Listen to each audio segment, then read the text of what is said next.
Hello, friends. Happy Monday. Today we are reading Chapter 11 of Pirates Don't Wear Pink Sunglasses from the Adventures of the Bailey School Kids series.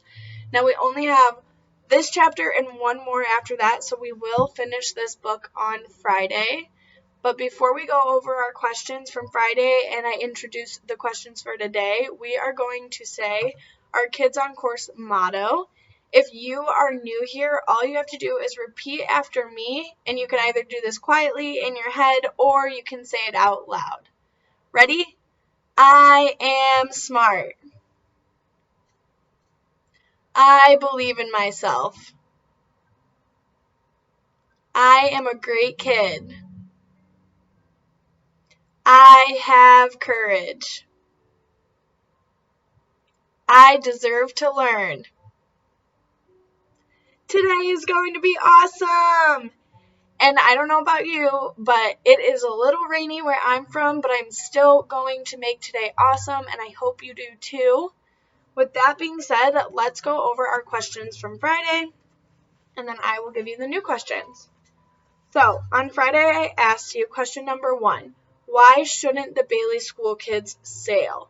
And they shouldn't sail because if you remember that old saying, it was, red skies at morning, sailors take warning.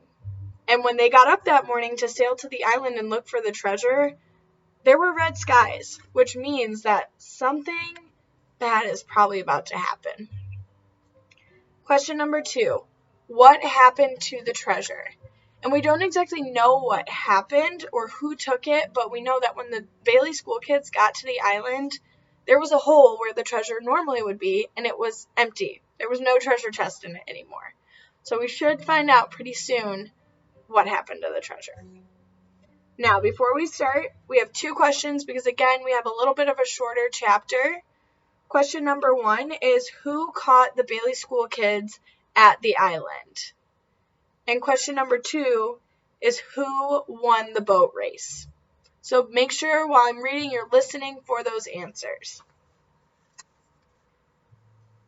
What do you think you're doing? A deep voice growled from behind them. Liza, Melody, Eddie, and Howie turned around to see Captain Teach waving a stick like a sword. I knew you were up to no good when I saw you sneaking away from camp. Squawk! No good, no good, Long-tongued Jack added from the drooping branches of a willow tree. Your mates were depending on you, Teach said. The 4 kids backed against the tree trunk when Teach pointed a dirty finger at Eddie. What's in your hand? Eddie looked down at the crinkled treasure map. He quickly wadded it into a tight ball and tossed it into the hole. Nothing, he lied, just a piece of paper.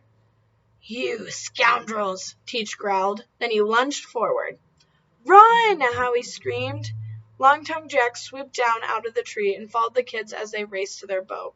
Bird brain, he squawked. Row like you've never rowed before, Eddie screamed. They jumped in their boat and paddled like the island was on fire. Not far behind was Teach. We'll be okay if we can make it back to Coach Ellison and Mr. Jenkins, Howie yelled as he rowed. Great, Eddie hollered. Our lives depend on a skinny coach and a werewolf. Be quiet and row, Melody ordered.